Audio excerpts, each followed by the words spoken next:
In this episode of the Disability Comes to Church podcast, I'm excited to be able to talk to Zach Schmoll, who I've gotten to know a bit over the past couple of years as our interests have intersected in a number of areas. That includes Christian apologetics and disability theology and J.R.R. Tolkien as well. So those are our three things that we all are interested in, and so that's maybe all three will somehow come into our conversation. But welcome, Zach. Hey, thank you so much for having me. I'm really excited to be here. Could you share just a little bit about your background and who you are and what you're currently doing? Sure, yeah. So, as you said, my name is Zach Schmoll. I'm from Vermont, and to start setting the context for this conversation, I've lived with a disability most of my life. I have spinal muscular atrophy. It's a genetic condition, so I guess I've lived with it my whole life. But I got my first wheelchair when I was 3 years old. And so it's always been part of my life, but I never really wrestled with disability as a theological concept until I started becoming interested in apologetics. I've been a Christian most of my life, again, and so I knew it was something about me. I knew my disability was part of me. I've never really had a major, let's say, identity crisis or, major crisis wondering, why God did this to me, why God allowed this to happen.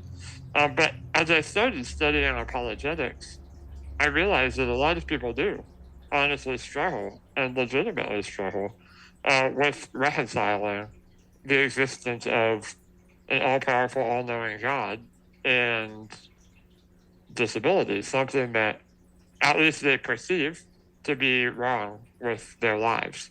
If God knows all about this, if God cares about me, if God loves me, why does God let this happen? And so I really started studying this in earnest when I was doing my master's degree at Houston Baptist. Well, then it was Houston Baptist. Now it's Houston Christian University.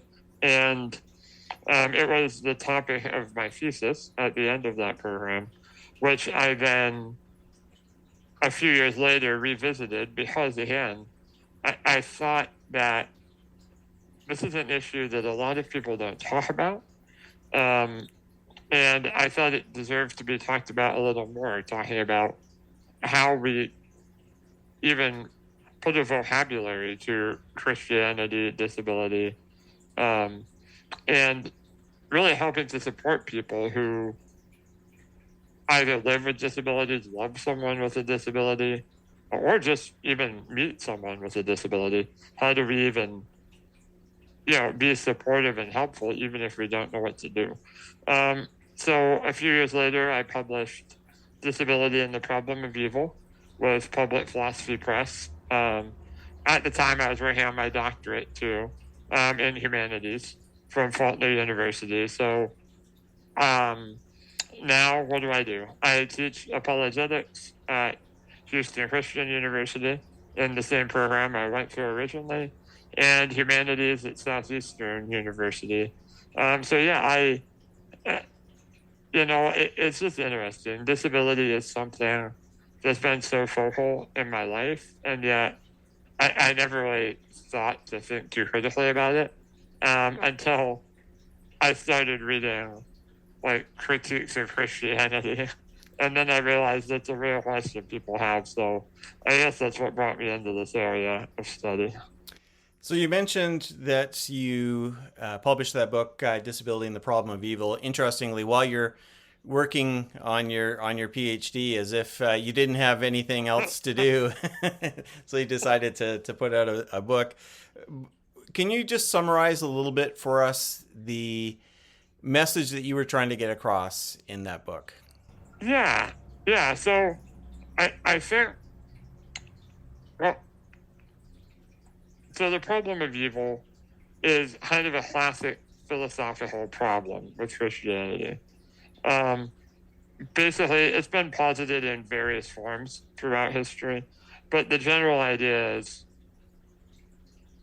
God would eliminate evil if he could, or would eliminate suffering. Some people posit it as it. Again, it has various formulations depending on who you talk to. And the critic would say, well, if God is all-knowing, all-powerful, and morally perfect, he would do that. And so the contention is God maybe not all-powerful? Maybe he knows about evil and he wants to get rid of it, but he just can't. He's not strong enough. Maybe he doesn't know about it. Like maybe he's powerful and maybe he's morally perfect, but he doesn't. Like he's just not aware. Maybe he's not all-knowing, or well, maybe he's not perfectly good. So he's powerful enough and he knows about it, but he doesn't want to. And the critic would say, well, you say the Christian God is all three of those things, but that can't be true if evil exists. And so that was kind of what I was trying to wrestle with and throughout my book. And how I tried to approach it was I tried to understand a little bit more about what disability is. Because I think that's a loaded term, and maybe we'll talk about it later. What do people even mean when they talk about disability? Because, I mean, I'm in a wheelchair. People see I have a disability. Like, it's very obvious. For some people, it's really not obvious. You might not even know what they're dealing with. I tried to also define sort of the problem of evil, which I outlined in brief for you all now, but I go into more depth in the book.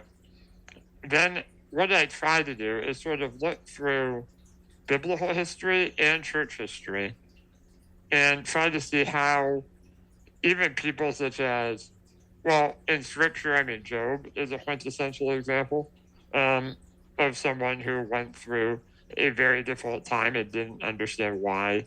I talk about David, who we don't believe or know that he had a disability, but he certainly was a man who went through many challenging times of sorrow and suffering. I mean, Jesus is an obvious example of one who took on the sin of the world for us. And I think as we kind of evaluate biblical examples, and then I move into theological, like church fathers kind of territory and forward, all the way up to modern day.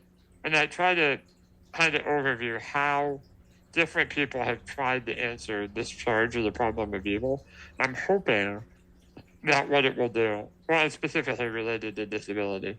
I'm hoping what it will do is maybe you're a person with a disability who just doesn't get why God let this happen in your life. Or maybe, you know, you're like my parents and you had a kid who isn't quite meeting those developmental milestones and you don't quite know what's going on. You don't understand. I mean, I wasn't diagnosed until I was 2 years old when they realized I wasn't quite meeting those. I'm old. It was before genetic testing.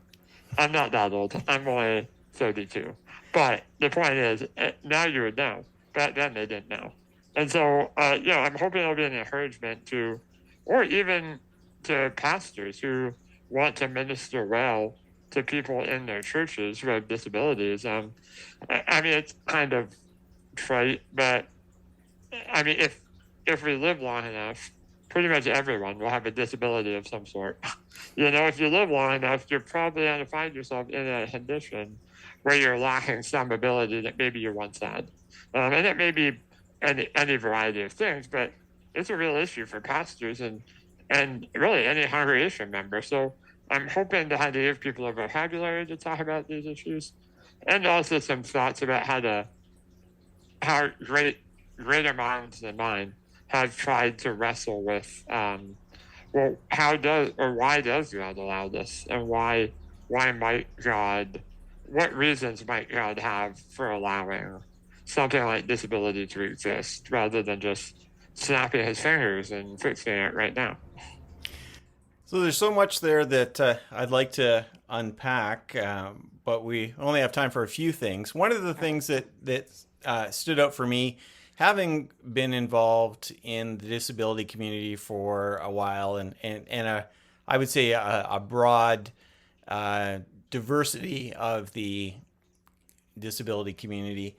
Um, you talk about this as being about a part of the problem of evil, and I can imagine some people pushing back, saying, "Wait a minute, disability. There's nothing evil about disability," and they would immediately be thinking about times where maybe people in the church, pastors, or even lay people. Saw disability as being about evil, along the lines of perhaps the disciples when they saw the blind man in the Gospel of John, and assumed that someone sinned here, and they just got to figure out who it is. Was it the man himself, or was it his parents that sinned? Because how else could disabilities come about? Except for someone sinning. But that's not what you mean when you talk about the problem of evil. Can you just explain a little bit about what you're referring to when you talk about the problem of evil? Yeah, and thank you so much, because that is such an important differentiation. Because you're right. I mean, I haven't had this experience personally, but I know a lot of people have, where they go to a church and everyone's like, "Oh, I'll just pray over you," and all of a sudden, well, why aren't you walking? Or why isn't your problem? I mean, I've never had that happen. I mean, but I know people who have, and I know it's very awkward for everyone involved and not welcome. And I think what I mean when I talk about the problem of evil, and admittedly, this is a controversial claim too, so I fully recognize that some people might disagree with me here. But for example, I do think that disability is evidence, or not evidence, but is a part of living in a fallen world. And I don't mean that as um, in any way to demean people with disabilities, because we all live with things that are not perhaps the way they ought to be. I think my legs ought to be able to walk, but I mean, they just don't. I mean, frankly, they don't. And I think, so when I talk about the problem of evil, it's not as in evil as in, like you said, someone sinned and brought this about specifically. It's not this man or this, or his parents. However, I think it is evidence of a world where pain and suffering and many disabilities, just like, well, really almost any part of human condition, brings about pain and suffering. So I think this is one manifestation of that. But it's as much of a manifestation of me sinning and hurting you, and I've caused you pain and suffering. So it's not some kind of special, like, oh, you're specifically evil because you have a disability, or your family is like cursed down from generations. But it's more of, there are real things that cause suffering. And again, this is probably controversial, and some people might push back on me. But a lot, not all, but a lot of disabilities do come with some form of suffering. But so does, like, the whole of human life. How many times do we hear about people, I mean, I have problems, but other people have different problems than I have. Um, and I think we shy away from talking. So that's why I put it in the context of the problem of evil. It's not specifically evil about disability. It's not specific as in I've done something bad or my parents did something bad, but it's more, there is a reality of things not working the way they ought to, things that cause pain, things that cause suffering in this world. And I mean, I think just about the whole of human experience falls into that. But disability is certainly part of the human experience for a lot of people. So that's kind of why I decided to talk about it in this way. Plus, there is the classic kind of atheist challenge that you see. It's kind of outdated now, admittedly, But there was a big online movement in the old like message board days. Why doesn't God like make limbs grow back, right? Why don't amputees have their arms back or their legs back? And so as I was seeing those kinds of challenges online, as I was rolling into this field, it seemed like a fitting discussion for the problem of evil. So it also fit the discussions that people were having way back when I started this project. Mm-hmm.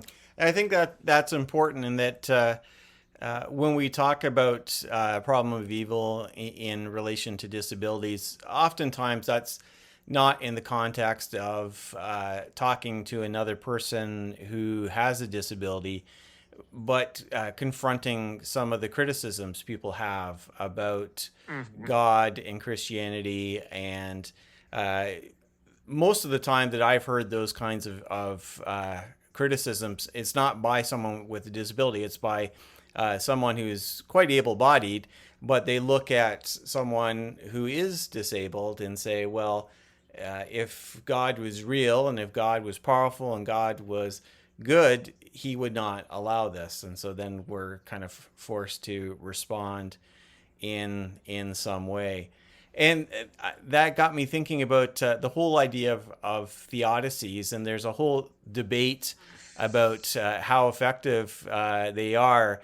And I think, again, it all comes down to context. Mm-hmm. There's a time and place for it. My gut would be that if someone was in an accident and suddenly found themselves as a quadriplegic, that's probably not the right time to pull out a theodicy and say, "Here, let me explain to you philosophically why this has happened and why God's allowing this to take place." That's probably not what they need right at that moment. But there definitely is a need for theodicy.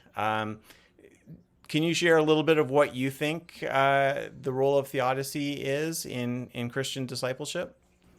I First of all, I agree with everything you just said, and I I think there's an instructive example with Job and Job's friends. Now, we like to pile on Job's friends a lot because they weren't quite on base with all their explanations for why Job was suffering. But what we sometimes forget is that they were there and they sat with him before that conversation began. Before they started talking, they showed up and they were there. So, to your point, I agree. If someone all of a sudden is faced with this, there is a much more pastoral approach than laying out, okay, well, well, it depends if let's say you're a free will kind of person, and you're saying, well, this is just an example of free will, and God's allowing free will, and um, sometimes people use their free will in ways that hurt other people. That might not be the most uh, comforting bedside approach, if you will. And or if you take your more like Calvinistic approach, well, this is all God's plan for His glory, and we don't know why, we don't know how. Maybe slightly more comforting, but also not exactly what someone wants to hear right in that moment. Um, and maybe there is some comfort in saying, well, it's part of God's plan. At the same time, I mean, the sorrow sometimes is real. The emotions are real. Um, and I, throughout my life, I've known a lot of people who have struggled because of an accident or because of something that develops later in life. I've never known my life any differently than it is right now. Um, but I understand that can be a difficult transition for people. So I think you're right. I think where theodicy really comes into play is when, number one, when you are faced, like you said, with more of the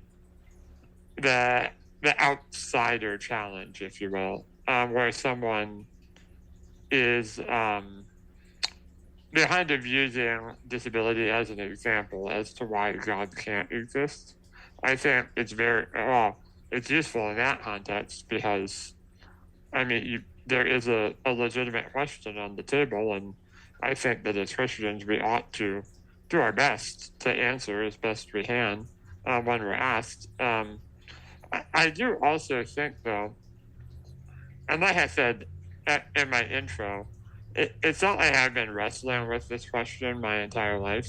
I I can't say I thought about it very much until I realized people were talking about it, and then I did start to think about it. Um, but I feel like I was in a healthy place to ask that question and to try to dive in and to try to understand, okay, what does the Bible say? And, does this mean I'm some like subpar Christian, or does it mean what does this mean? I feel like I was in a good place to approach that, but it wasn't like I'd just been diagnosed and I wasn't. Yeah, I didn't have the emotional aspect at that moment. So I think theodicy is probably most effective. It certainly can be emotional for people, and I don't want to deny that, but maybe not that first moment when all the emotions are pouring out. Sometimes you just need to be there and support people and listen to them and try to figure out, how you can best help them in light of, whatever they've found themselves in. Hmm. And one of the things that I've noticed, and this is more in my experience as a pastor, more than anything else, is that I feel like many people in the church subscribe to something that I call prosperity gospel light. Now, I don't mean the full prosperity gospel in the sense of God has promised that we'll always be healthy and we'll always have a large bank account. Most of the people that I know in churches don't fully subscribe to that. But there's also this expectation among a lot of Christians, and that is that God owes us a certain level of comfort and ease. So yes, we're gonna have sickness, but the sickness has got to leave at some point. And any health crisis that we face, it's got to be something that we can that can be fixed by doctors, with a certain amount of care. And in general, that people will admit that some struggles will come, but they have to be fairly limited. And that is pretty common. And so I see sometimes theodicy, in addition to responding to skeptics, is a good way to express to Christians that we have to be prepared for these things. And the promises of Jesus are more often that we'll suffer than that we'll always be healthy and prosperous. Mm-hmm. I think you're right. And I think another good biblical example of that is Paul, and he talks about the thorn in the flesh. Now, we don't know what that is specifically. A lot of people have suggested maybe he dealt with some kind of disability in his life. We don't know. I mean, he doesn't really elaborate all that much on what it is.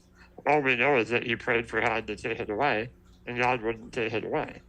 And I like your characterization of prosperity gospel light, because, I mean, admittedly, that ties into a bit of our Western presupposition, right? That life is about about being materially comfortable, and we all want to be. We don't need to be rich, but we want to be middle class with 1.7 children and a dog and a white picket fence, and life just isn't always that way for everyone. So when that's your expectation and it doesn't come up for whatever reason, you're right. We may not be quote unquote suffering to the degree that everyone has. Yeah, there are obviously degrees of suffering.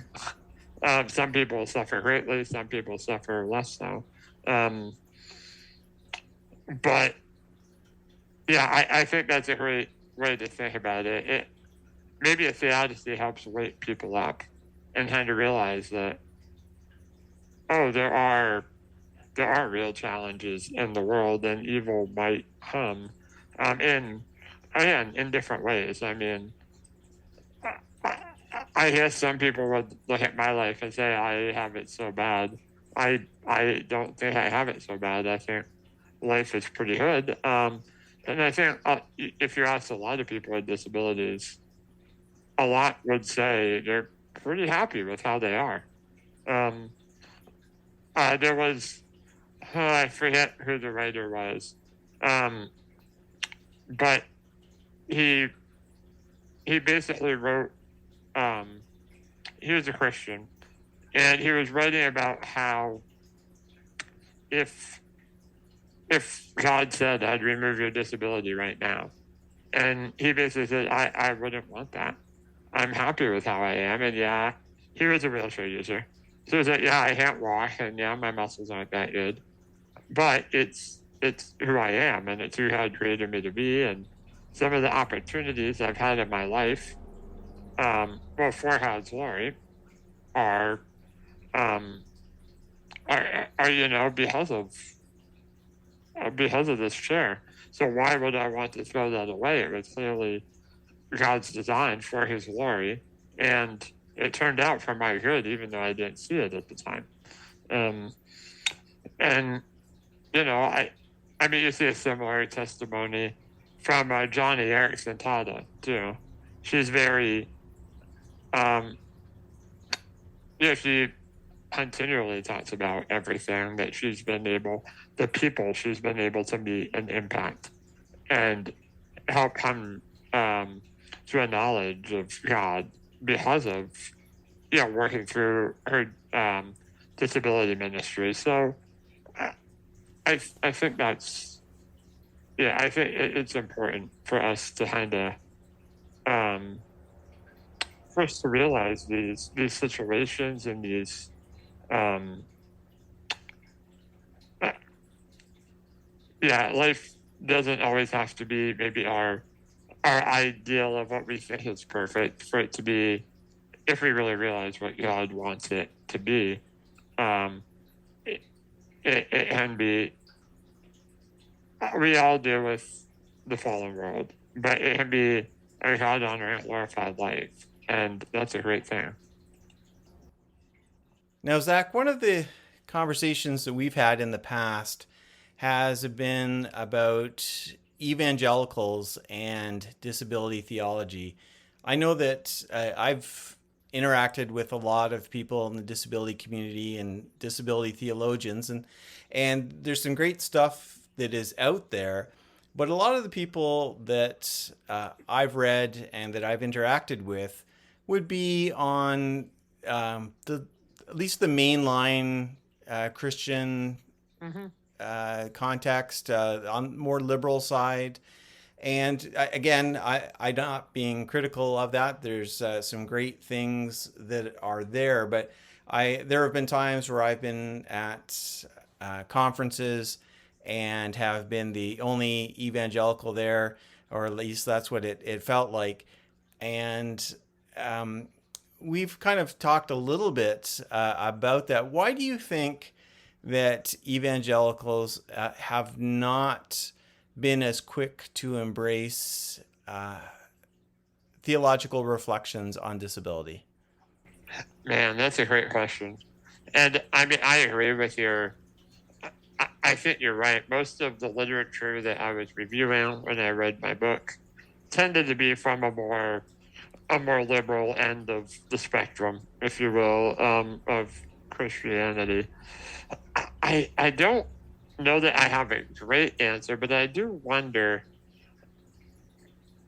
and I don't necessarily. This will probably offend someone in your audience, so I'm sorry in advance. But I do wonder if there's some way that, as evangelicals, our concern tends to be on conversionism. We really, really, really hear, and we should. It's eternally important and it's significant And obviously, I am all for that. So I'm not diminishing the emphasis.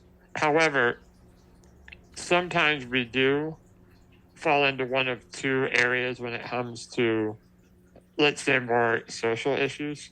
Number one, we run away from them because that's what those liberals do over there, and we don't want to do that. Um, or we say, well, we it's not a salvation issue. And so either one of those two errors, I feel like sometimes can lead us to not talk about something like disability. But I would argue it's actually a really important salvation issue because, I mean, as a pastor, you probably know this even better than I do.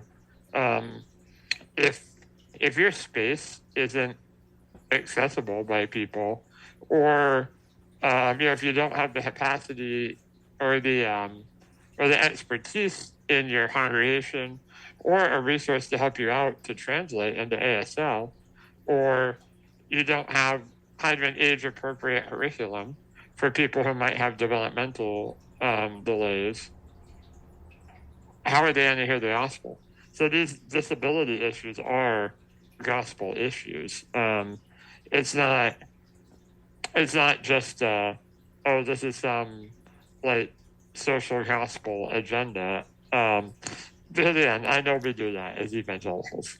I don't mean you and me specifically, but we broadly as evangelicals do that. And so I think maybe there's maybe just a refocus of, well, we all had children and we all need to hear the gospel.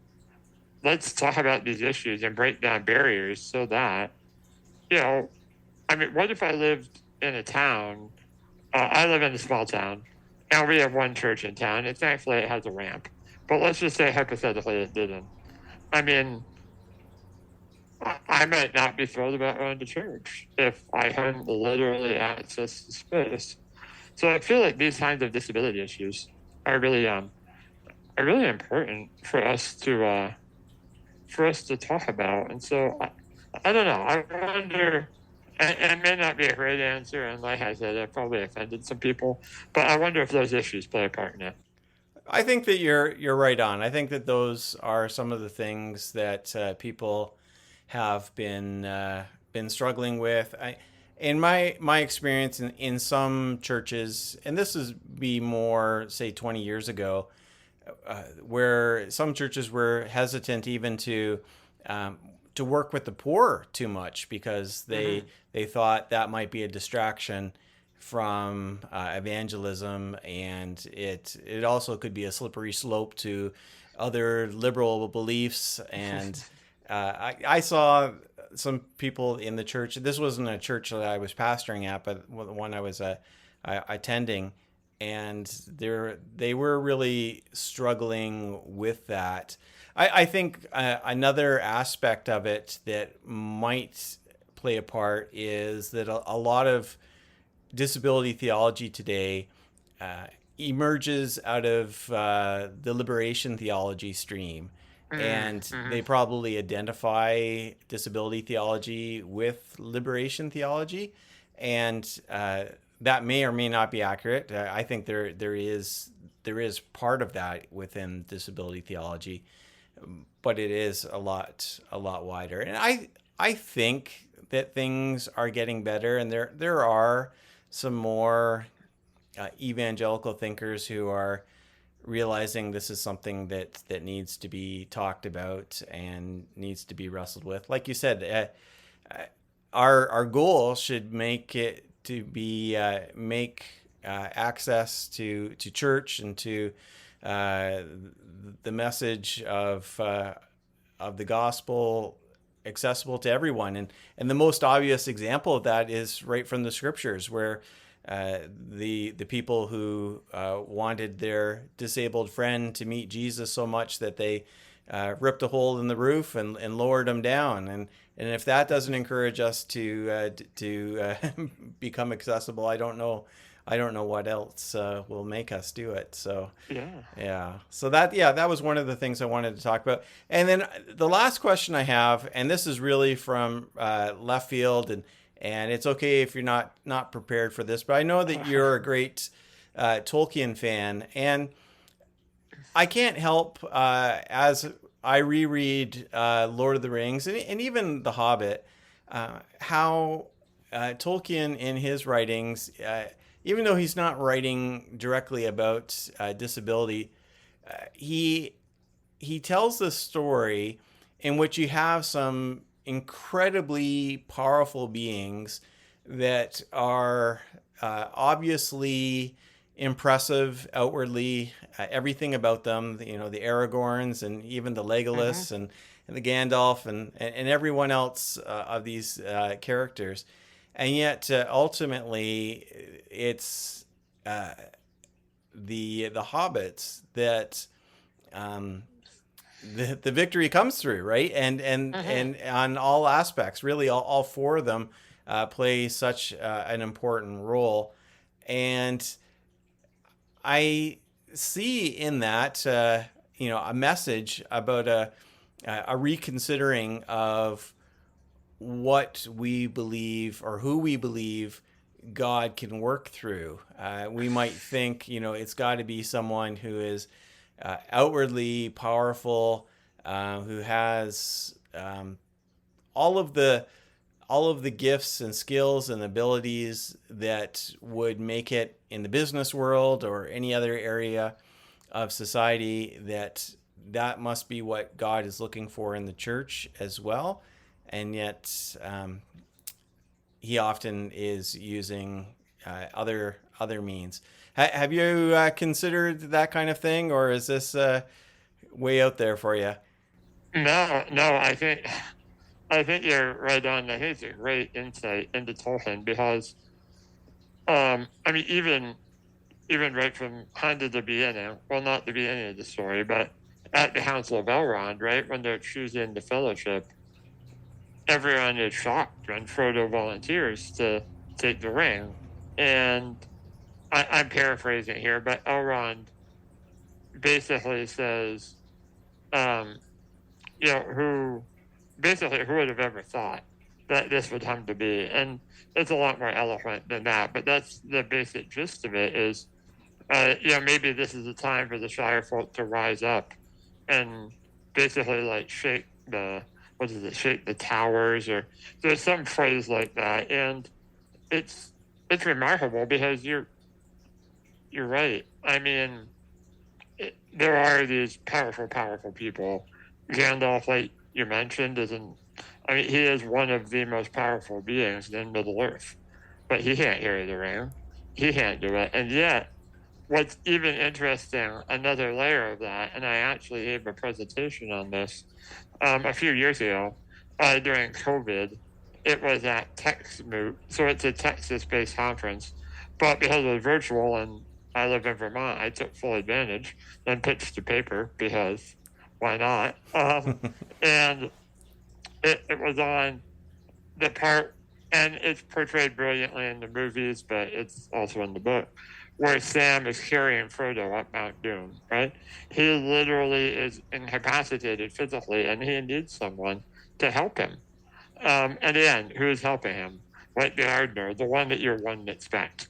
So I think it fits right into your characterization there of the one that you would, without the gardener, without the servant, Frodo wouldn't have been able to climb the mountain, and he probably would have died right there at the bottom of the hill. So I think your insight is right on. And definitely don't want to turn Lord of the Rings into an allegory about disabilities, because Tolkien would come back from the grave and haunt us if we start talking about allegories. But I think that there are lessons from there that we can pull and learn from, and even to look around our own congregations and the people in our communities, and to think about who God is going to be using. So those are some of the things. Zach, I really have enjoyed this conversation we've had. Where can people find you? Do you have a website that you share some of your thoughts on? Yeah, thank you so much. And seriously, thank you for having me. It's been a pleasure and a lot of fun. Yeah, probably the best place to find me is at my personal webpage, ZacharyDSchmoll.com, so my full name. Um, I try to post to my blog there semi-regularly, but also on there you can sign up for my monthly newsletter, which I do publish monthly and regularly. So that's probably where you'd find the most up-to-date information about me and the projects I'm working on. Excellent. Well, I will make sure that that link is in the show notes, as well as a link to your book about disability and the problem of evil, so that people can check that out. And I definitely would encourage people to read it. I know I appreciated it, and I enjoyed seeing that intersection of apologetics and disabilities come together, and also the sharing from your own personal perspective, as well as your theological training. All of that came together very nicely in that book, so I'm thankful for it. Thank you again, Zach, and appreciate all the insight you've shared with us today. Thanks, Steve.